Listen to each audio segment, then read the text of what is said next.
ఈ రోజు ఈ వీడియోలో DD devils double next level అనే సినిమా గురించి మాట్లాడుకుందాం. సంతానం, గౌతమ్ వాసుదేవ్ మీనన్ లీడ్స్ గా ప్రేమానంద్ డైరెక్షన్ లో వచ్చిన సెటైరికల్ హారర్ కామెడీ ఇది.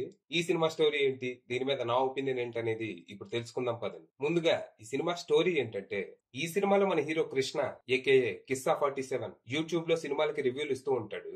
మనోడు ఎక్కువగా నెగిటివ్ రివ్యూసే ఇస్తూ ఉంటాడు, రీచ్ ఎక్కువ ఉంటుందని. అది కూడా రెగ్యులర్ గా కాకుండా ర్యాప్ చేస్తూ రివ్యూస్ ఇవ్వడంతో బాగా పాపులర్ అవుతాడు. అయితే ఓ రోజు మనోడికి డీడీ నెక్స్ట్ లెవెల్ అనే సినిమా స్పెషల్ షోకి ఫ్యామిలీతో సహా రావాలని ఇన్విటేషన్ వస్తుంది. సినిమా చూసి మీ ఛానల్లో రివ్యూ ఇస్తే మాకు మంచి పబ్లిసిటీ వస్తుందని ఆ సినిమా డైరెక్టర్ హిచ్కాక్ హృదయరాజ్ మనోడిని రిక్వెస్ట్ చేస్తాడు. తీరా థియేటర్ కు వచ్చాక అసలు హిచ్కాక్ మనిషే కాదని, సినిమాలకి నెగిటివ్ రివ్యూస్ ఇచ్చే క్రిటిక్స్ అందరినీ స్పెషల్ షో అని చెప్పి తన థియేటర్ కి రప్పించి దారుణంగా చంపేస్తున్న ఒక ప్రేతాత్మ అని తెలుస్తుంది. ఈ షాక్ నుంచి తేరుకొని మనోడు పారిపోదాం అనుకునే లోపే తనని తన ఫ్యామిలీని హిచ్కాక్ ట్రాప్ చేసి తాను తీసిన డీడీ నెక్స్ట్ లెవెల్ అనే సినిమాలోకి ట్రాన్స్పోర్ట్ చేస్తాడు. చేసి సినిమా పూర్తయ్యే వరకు సర్వైవ్ అవ్వమని ఛాలెంజ్ చేస్తాడు.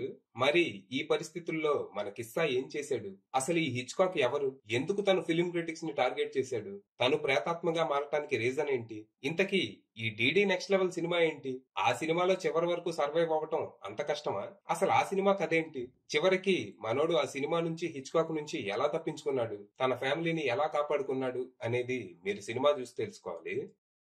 ఇక ఈ సినిమా జస్ట్ టైం పాస్ అనిపించింది. అంటే సినిమా కాన్సెప్ట్ వరకు కొత్తగానే ఉన్నా ఇందులో కామెడీ గానీ హారర్ గానీ పెద్దగా వర్కౌట్ అవ్వలేదు. కొన్ని మెటా జోక్స్ వరకు హిల్లేరియస్ ఉన్నాయి గానీ అవి కొన్నే ఉన్నాయి. మోస్ట్ ఆఫ్ ద జోక్స్ అయితే ఫ్లాట్ గా వెళ్తాయి, లేకపోతే నాసి రకంగా ఉంటాయి. టాయిలెట్ హ్యూమర్ ఎక్కువ. ఇక హారర్ అయితే అసలు ట్రై కూడా చేయలేదు. హిచ్కాక్ గా సెల్వరాఘవన్ గానీ, జెసికాగా గీతా తివారీ గానీ అస్సలు భయపెట్టలేకపోయారు. యాక్చువల్ గా 2015లో వచ్చిన ద ఫైనల్ గర్ల్స్ అనే మూవీ నుంచి హెవీగా ఇన్స్పైర్ అయ్యి ఈ సినిమాని తీశారు. ఇది ఒకటే కాదు, last action hero, Texas చైన్సా massacre, ఇలా ఎన్నో ఐకానిక్ హాలీవుడ్ మూవీస్ నుంచి ఐడియాస్ అరువు తెచ్చుకున్నారు. అలా అరువు తెచ్చుకున్న ఐడియాస్ తో కొంచెం డీసెంట్ కదే అల్లారు, కానీ స్క్రీన్ ప్లే మాత్రం బోర్ కొట్టించింది. సినిమా స్టార్ట్ అవటం చాలా హడావుడిగా మొదలైంది.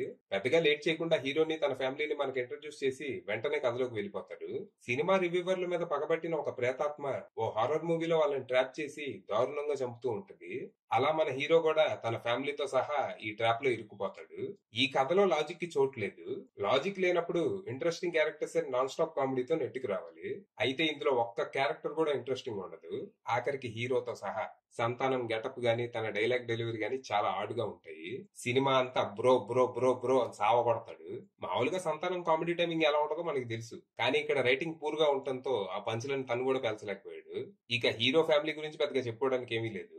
వాళ్ళ నాన్నేమో సినిమా అంతా దొడ్డికెళ్తూ ఉంటాడు.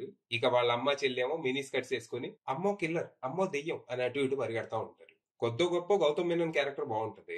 తను సినిమాలో సినిమా హీరో అనమాట. తన మీద, తన సినిమాల మీద తనే సెటైర్స్ వేసుకుంటూ ఉంటాడు. ఆ సీన్స్ బాగుంటాయి. ఇక హీరోయిన్ గురించి అంత తక్కువ మాట్లాడుకుంటే అంత మంచిది. ఇక సెల్వరాఘవన్ గారి గురించి కూడా పెద్దగా చెప్పుకోవడానికి ఏమీ లేదు.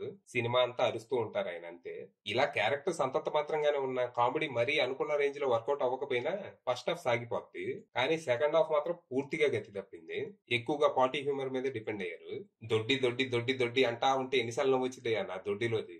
ఇక సినిమా ఎలా అయితే హడావుడిగా మొదలైందో క్లైమాక్స్ కూడా అంతే హడావుడిగా అయిపోద్ది.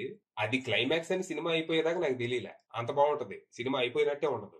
మొత్తంగా అక్కడక్కడ కొన్ని jokes, VFX, production values, cinematography లాంటివి ప్లస్ పాయింట్స్ కాగా రైటింగ్ అండ్ డైరెక్షన్ లాంటివి మైనస్లుగా మారాయి. ఫైనల్ గా చెప్పేది ఏంటంటే, పెద్దగా ఎక్స్పెక్టేషన్స్ ఏమి పెట్టుకోకుండా వెళ్తే మేబీ టైం పాస్ అనిపించవచ్చు. అది విషయం.